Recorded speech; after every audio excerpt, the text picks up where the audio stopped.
Muy buenas noches. Eternas lunas para todos ustedes. Finalmente nos encontramos en una nueva emisión, pero que tiene la historia del 14 de febrero pasado. En ella nosotros nos encontramos precisamente ante una cuestión que parece que les llamó mucho la atención. Me refiero precisamente al tema que estábamos tratando con relación a lo que viene a ser, en este caso,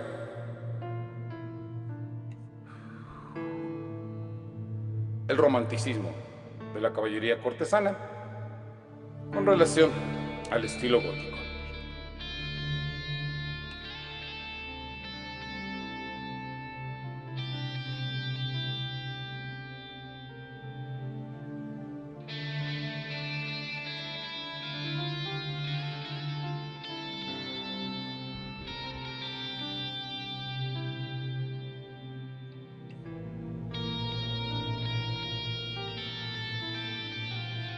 Mientras nosotros estamos revisando algunas características, porque en esta ocasión se habrán dado cuenta de que no estamos transmitiendo de la manera usual. Normalmente veníamos transmitiendo desde el teléfono celular y bueno, el día de hoy no lo estamos haciendo así, estamos haciéndolo desde la computadora. Vamos a ver qué tal nos funciona. Vamos a dejar ahorita pues todas las funciones activadas para ver quiénes de ustedes se acercan a este espacio. Sin embargo, pues bueno, como ustedes saben, estos espacios se quedan en nuestra página y también los ofrecemos en el canal de YouTube, en los Libros del Cuervo. Por lo tanto, pues bueno, cumpliendo la palabra que los buenos amigos nos hicieron empeñar en este caso con respecto a lo que es este tema, pues decidí que iba a tratar acerca de otros aspectos que ese día no estuvimos tratando. Vamos a repasar rápidamente algunos de ellos para poder estar al tanto de lo que sucedió en aquella ocasión. Lo primero, pues, es de dónde vino el tema y normalmente, como a mí siempre me gusta presentar la bibliografía de las cosas que tenemos para que ustedes puedan consultar una bibliografía. Digo, en muchas ocasiones parecería que en internet no es importante ofrecer la bibliografía, pero estoy seguro que muchos de ustedes la conocen, que muchos de ustedes saben quiénes son las personas que se consultan y por supuesto tienen interés en conocerlo. Y por supuesto, si bien nosotros ofrecemos pues estas opciones bibliográficas para que ustedes no solamente se sientan motivados a encontrarlas, a consultarlas y por supuesto a emplearlas de la mejor manera posible, pues evidentemente me parece apropiado pues siempre dárselas a conocer. Entonces, por eso nuevamente mostramos la historia social de la literatura y del arte de Arnold Hauser. Libro por demás, ¿cómo decirlo? Indispensable y por supuesto muy importante dentro de lo que es la bibliografía de la gente que estudia letras. Inclusive en aquella ocasión me estaba yo riendo un poco porque decía yo, pues yo no soy muy afecto a leer este tipo de textos. Yo normalmente no, no, no leía todo este tipo de textos críticos y pues resulta que ahora en esta época en donde hay la necesidad de tener una transmisión, en donde les ofrecemos a nuestros amigos este tipo de materia, pues bueno, pues empezamos a releer todo este tipo de cosas.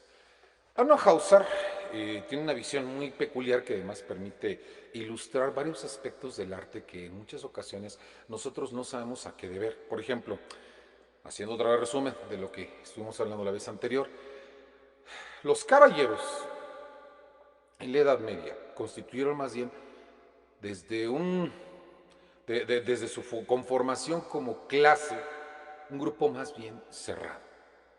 Este grupo cerrado se debió por supuesto, a una manera de conservar y preservar sus propias tradiciones, que pues en realidad no las vendrían a tener. En un principio estos señores nada más eran algo así como los sirvientes de los señores feudales, porque eran los que se encargaban del estado militar y por supuesto de instrumentar todo lo necesario para defender un feudo o conquistarlo dependiendo de la circunstancia. Entonces realmente pues no, o sea, no podríamos hablar en este punto de, de una clase, sino que hablaríamos más bien de un grupo que posteriormente se convirtió en clase. ¿Por qué razón?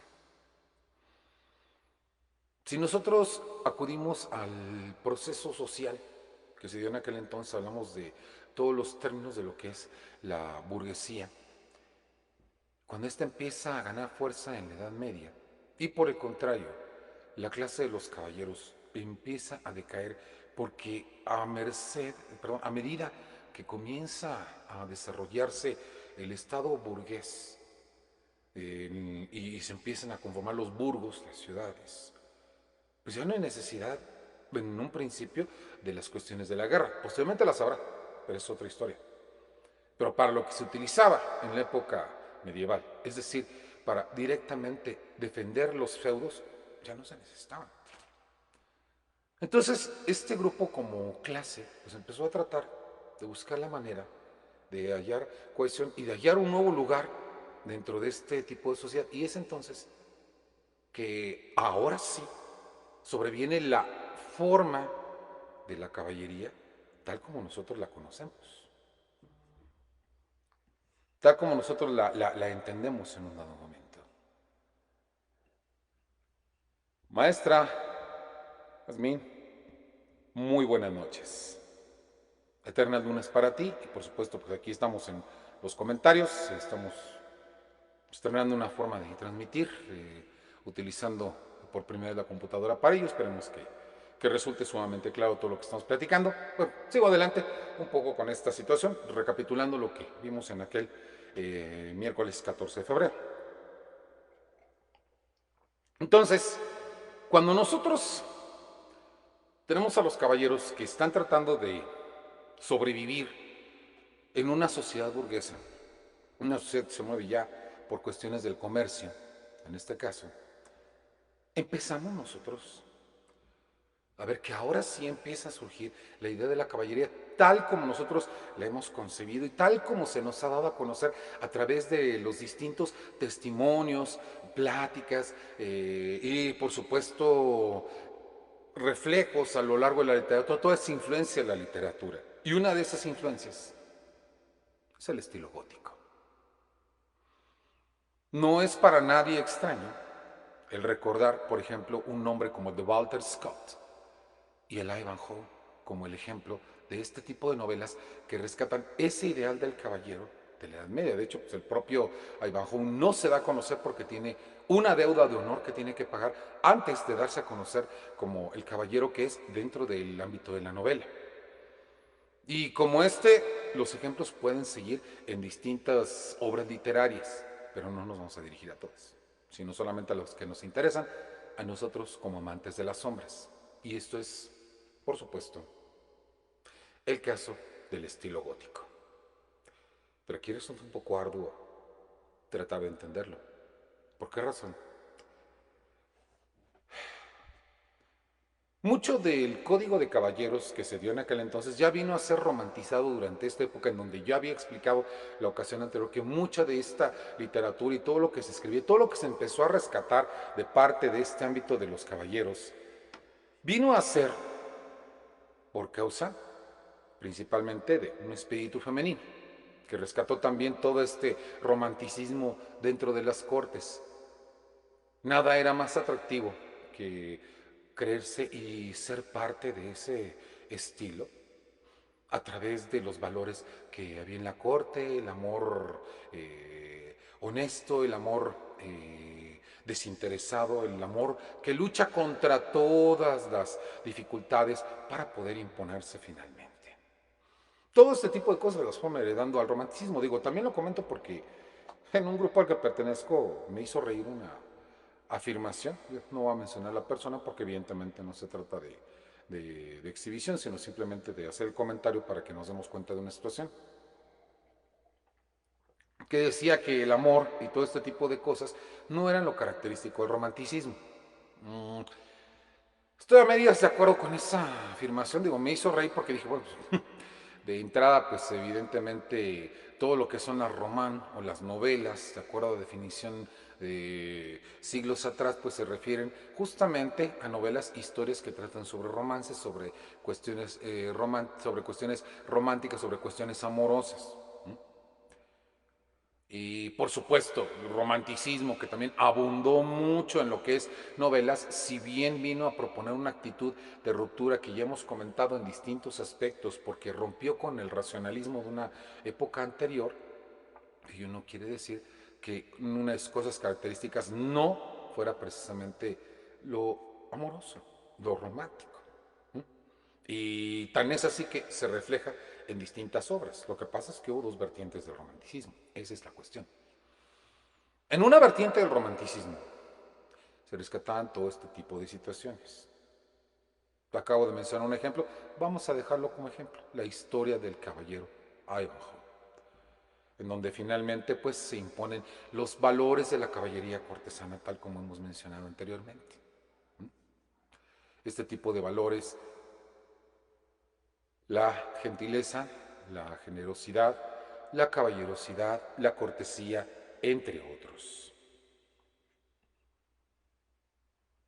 Todo eso forma parte de este tipo de romanticismo, un romanticismo, vamos a decirlo, aunque evidentemente no sea exactamente el término, un romanticismo apolíneo, un romanticismo más cercano a todo este tipo de búsqueda de la luz del ser humano, un romanticismo más cercano a la cuestión bíblica, por decirlo de este modo, en fin, un romanticismo más a modo y más a lo que conocimos muchos de nosotros en clases de literatura y que a lo mejor nos aburrió muchísimo en clases de literatura.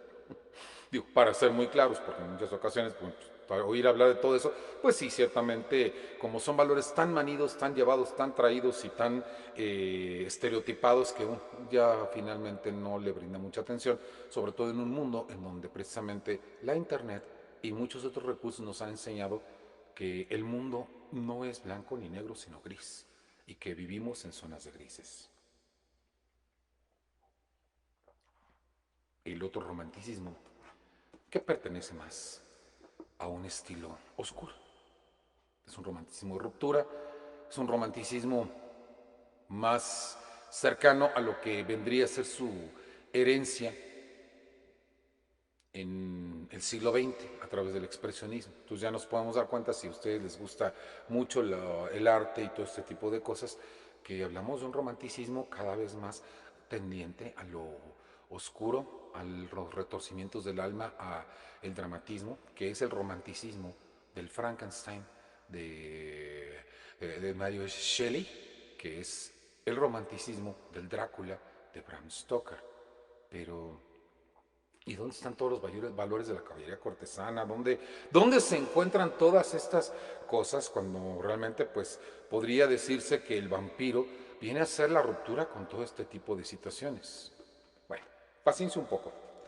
Propio Hauser nos cuenta en su texto lo siguiente. Dice, con relación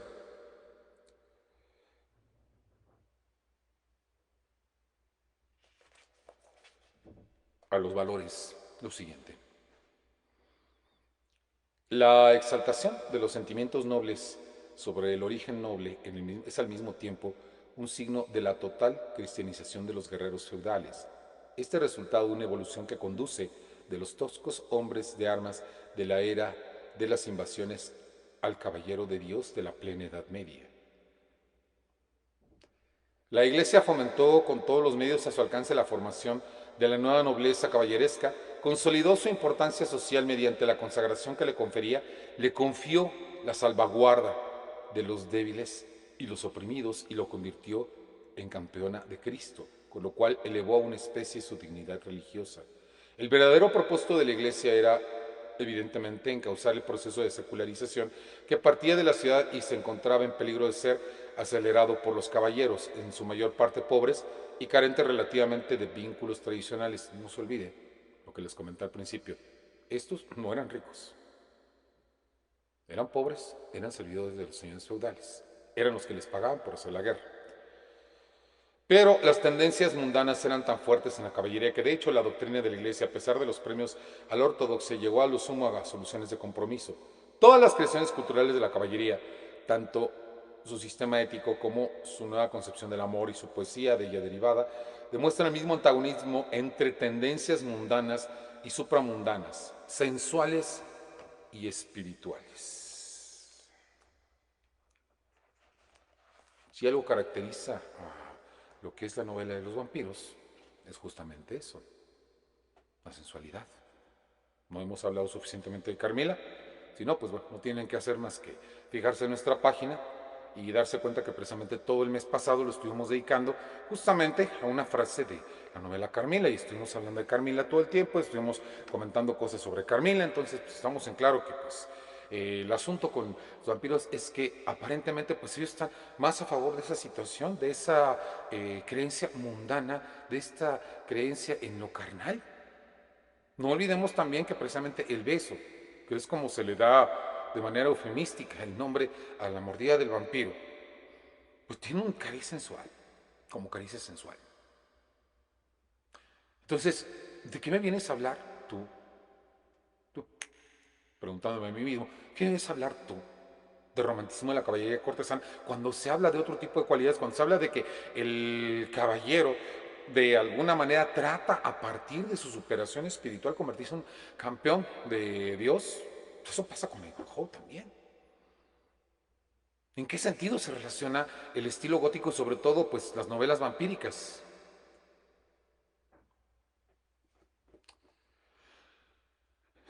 Pregúntense por qué en una novela de vampiros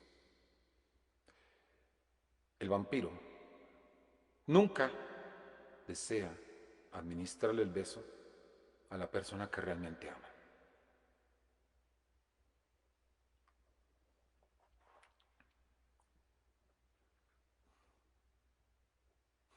Hasta Francis Ford Coppola jugó con ese aspecto. Como referente se los voy a recordar. En esta película claramente se identifica la figura de Vlad Tepes con el Drácula. Digo, sabemos que a lo mejor hubo una posibilidad de influencia, ya hemos platicado de ello cuando estuvimos hablando del Drácula histórico en estos espacios de los libros del Cuervo. Entonces, pues bueno, no lo mencionaré más, solamente voy a decir, en aquel momento bueno, pues no estaba muy especificada esa relación entre Vlad Tepes y Drácula. Se dice que siempre la ha habido y se cree que Bram Stoker pudo haber leído las crónicas alrededor de ello. Bueno, vamos a darlo por hecho, vamos a pensar que sí sucede, ¿de acuerdo? Bueno,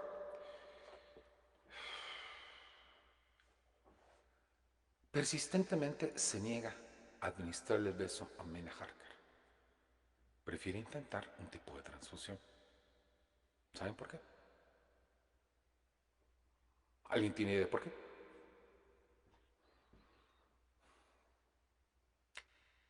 Se dice que la persona que recibe el beso, en ese instante, se convierte en esclava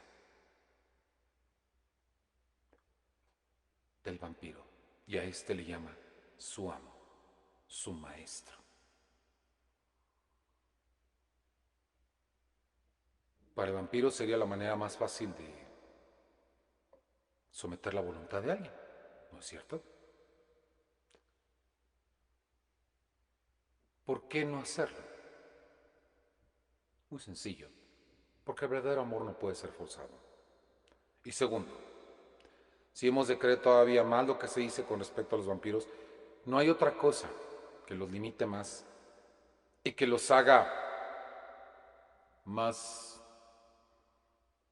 dignos no solamente de nuestra empatía como lectores, sino también dentro del sistema de creencias. No hay nada que los haga más grandes a nuestros ojos que el hecho precisamente de que ellos respeten el amor de esa manera. El punto más exagerado de esta cuestión, Crepúsculo, claro. Crepúsculo se da esa situación cuando se niega precisamente este jovencito a administrarle el beso a Belle. No lo hace, no lo quiere hacer.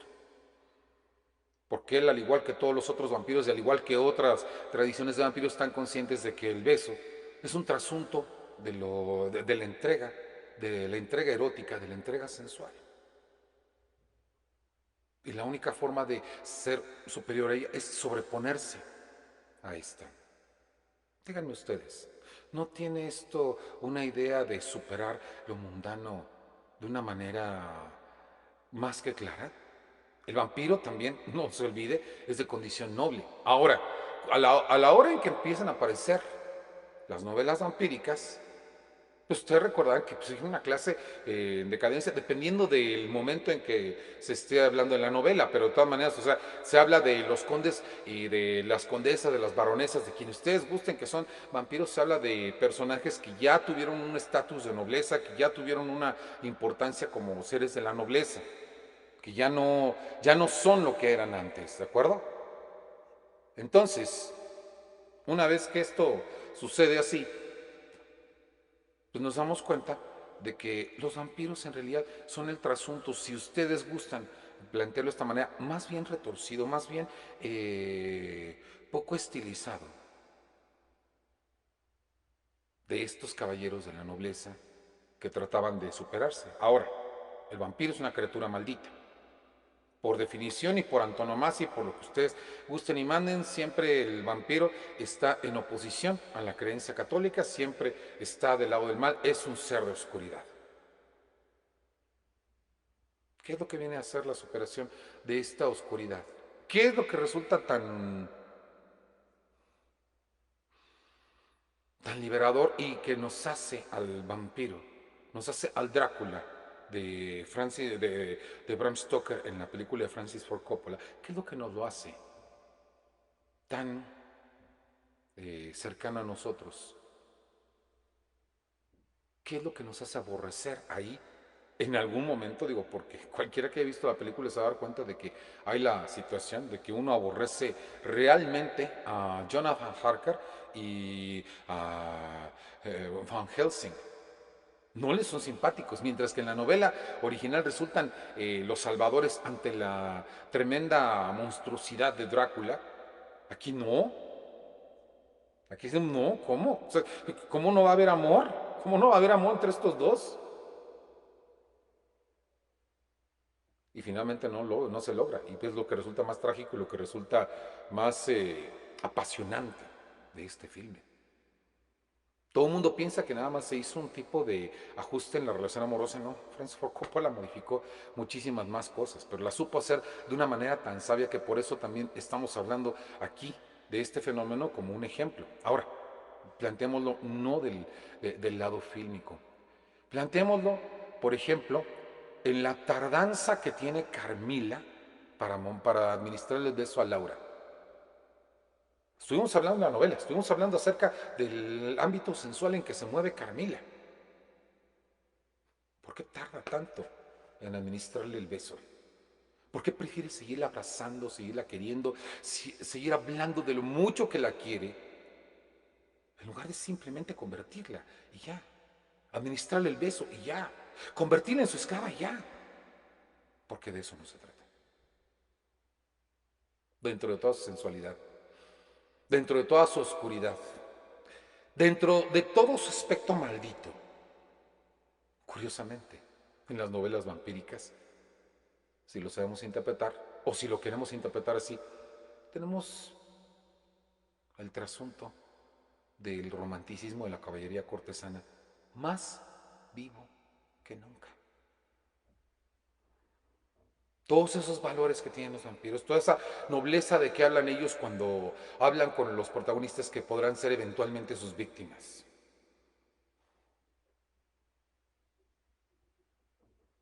Todo eso, todo eso sigue existiendo en las novelas clásicas góticas de los vampiros. Sí, claro, para nuestra época cambia, se retoma un poco más la figura del vampiro, sí, bien la sensual en algunos casos, y por supuesto Anne Rice viene a ser el ejemplo más luminoso de este rescate de la figura del vampiro para darle nuevas formas, para llevarlo por nuevos derroteros, por supuesto. Sin embargo, muchas veces en los filmes, pues ya, inclusive en otro tipo de historias, como las que de alguna manera produjeron Howard Phillips Lovecraft perdón, de obras como las de Howard Phillips Lovecraft y las de Robert Bloch, que hablaban del morador de las tinieblas y del ser que vivía en el campanario, pues estamos en claro de que el vampiro ahí es una figura bestial, monstruosa todavía. Se había perdido un poco esta nobleza del conde, del señor, del varón, etcétera, etcétera, pero mientras la tuvo, el vampiro vino a ser uno de los defensores de ese romanticismo. Y que es precisamente, ¿por qué no decirlo?, una de las cosas que más llama la atención. Ah, muchísimas gracias por este amable comentario. Bueno, nosotros seguimos trabajando para todos ustedes. Digo, esta es una charla que les debía yo por causa de que el 14 de febrero, pues se me ocurrió, es el día propio para hablar de ello, el pretexto, digo, si les gusta la festividad, pues está bien, si no les gusta también en este caso, pero un pretexto para hablar del romanticismo y quise, pues bueno, tratar de vincularlo con esta cuestión de las muchas que llegamos a estudiar, pero que muchas veces no le damos luz hasta que la vemos a través de estos intereses y de estas cosas y de estas charlas con amigos en la cual estuvimos anteriormente inmiscuidos. Entonces, González Sánchez, muchísimas gracias. Setan Dracul, muy buenas noches. Sé bienvenido y eternas lunas como todos a este espacio, a esta transmisión en vivo, en la cual, pues bueno, ya estoy pues dando un poquito la conclusión de este tema. Digo, si ustedes quieren que lo vamos a tratar, pues no lo dejan en los comentarios, ya ven el video después, porque también es la ventaja de estas transmisiones, ustedes la pueden ver después y pues bueno, escuchar lo que se estuvo platicando. Entonces nada más, pues les recuerdo que el tema era el romanticismo de la caballería cortesana, reflejado en lo que es el estilo gótico, este estilo de novelas de vampiros que a todos nos gusta, refiriéndome básicamente a las del gótico. Y curiosamente también, digo, aunque sé que a muchos no les va a gustar, pero pues lo menciono porque también es parte de la amplitud de todo lo que son las novelas de vampiros. Curiosamente, Crepúsculo viene a ser uno de los que recaptura ese aspecto, porque precisamente el tema es esa situación, la situación de cómo, de alguna forma, aparece en Crepúsculo ese romanticismo también de la caballería cortesana, pero a través de la relación de los adolescentes, ¿no? Es curioso cómo aparece finalmente la idea de que pues este muchacho jamás morderá vela porque para él es indigno, es descortés, es todo lo que ustedes quieran, gusten y manden, pero forma parte de toda esta tradición. Y creo que va a seguir siendo parte de ello, porque finalmente vamos a pensarlo como se dice en la sabiduría popular, tener sexo cualquiera, pero hacer el amor, no, no cualquiera. Y parecería ser que de alguna manera todo lo que es las novelas de vampiros se hacen eco por ello. Por eso nuestra página, la mayoría de ustedes cuando llegan a publicar, y si no, pues los sigo invitando a que sigan publicando, en este caso, a veces habla en un determinado momento de este romanticismo tan exacerbado, de esta pasión tan grande que se siente a través de lo que es, de algún modo, el- esta, esta pasión tan fuerte que solamente puede compararse a la de los caballeros medievales. Ese es el asunto. Entonces, por supuesto, es ahí donde nosotros tenemos la forma en que el romanticismo de la caballería cortesana sí influye de alguna manera el estilo gótico y sí da para muchísimas más cuestiones. Por ejemplo, ahora viene la cuestión de, bueno, y ya que estás hablando de sensualidad, ¿cuándo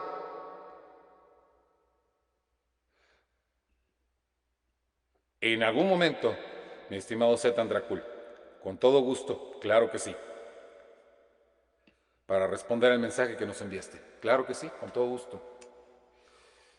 Entonces, para ustedes les seguimos comentando, ya que les gusta escribir y ya que estamos hablando de la cuestión literaria, de cómo se expresa la pasión, les tenemos el reto de Eternal Dunas en Twitter. Si ustedes tienen cuenta en Twitter, no tienen más que seguirnos en Eternal Dunas 22, que es la cuenta de Twitter, y hacer un pequeño relato o poema de orientación oscura, gótica, con la siguiente cita. Por ella fui a mi muerte sabiendo lo que significa amar. Si ustedes son fans de las series, reconozcan la frase que proviene de True Blood y se darán cuenta de la implicación que ello resulta. Decidimos en esta ocasión, el maestro Nathaniel Llano propone la frase para que ustedes puedan hacer creación literaria con ella. Entonces, ahí vienen las condiciones de lo que tienen que hacer, no hay límite para tu creación. Y nosotros, de este jueves que viene al otro, la vamos a leer en un space ahí en Twitter. Además de que, pues bueno, vamos a proponernos escoger una de estas creaciones que ustedes nos hagan para precisamente crearla como un videopoema. Entonces, se desprenden muchas actividades de todo esto. Entonces, los invito a que participen, los invito a que se sumen a esta, que es una de las muchas iniciativas que tiene Eternal Dunas para todos ustedes, que tiene la página, en este caso, en lo que es Twitter. Entonces, acompáñenos, síganos, por supuesto, en la página donde seguimos colgando nuestras creaciones, poemas de servidores, maestro Yivampi, el maestro Nathaniel Llano, servidor Paul Raven, 666, que es así como me pueden encontrar en la red, que es así como pueden encontrar también en mi perfil en esta misma red, por supuesto. Entonces, seguimos con los videopoemas, seguimos con los espacios de los libros del cuervo y, por supuesto, seguimos complaciéndolos con las cosas que ustedes nos solicitan. Vamos a ver. Primero, antes de ir cerrando, porque se nos fue este comentario, porque ahorita, como les digo, estamos transmitiendo de la computadora, se me dificulta un poquito a veces estar viendo los comentarios como si los veía en el teléfono. Digo, esa es la ventaja que tiene el teléfono. Zetan Dracul. El vampiro no es como el de las películas, no, en efecto.